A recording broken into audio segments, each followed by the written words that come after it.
Hello, I'm Bernard Hickey from interest.co.nz and welcome to a special economic weather report brought to you in association with the BNZ. Today we look at the manufacturing sector. There's a survey out from Business New Zealand and the BNZ called the Performance of Manufacturing Index.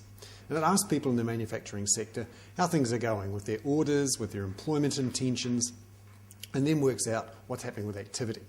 And anything above 50 for this index is considered expansion. And we saw in March quite an improvement in the manufacturing index to 56.4. Now this is the highest that index has been since November 2007 and shows that the manufacturing sector is really starting to recover. There's a couple of reasons for that. Firstly, they're restocking, so they're having to produce more to restock, and also there's strong demand from Australia. That's because the New Zealand dollar has fallen significantly against Australia, so our stuff is better value. And also, the Australians are doing so well because of the Chinese minerals boom.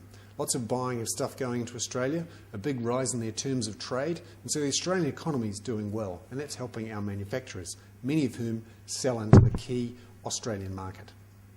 So what does this mean for the economy overall? Well, it shows generally that we're into a recovery phase.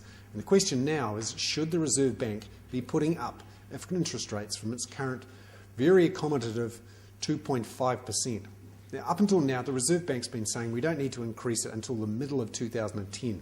And our economists are looking at when that exact middle of 2010 will lie. The next decision from the Reserve Bank is on April the 29th. Then we have June the 10th, which some people say is going to be the day. Then we have July the 28th.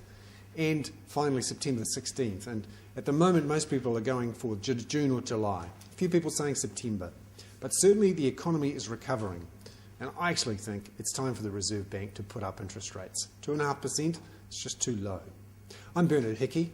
That was a special economic weather report brought to you in association with the BNZ.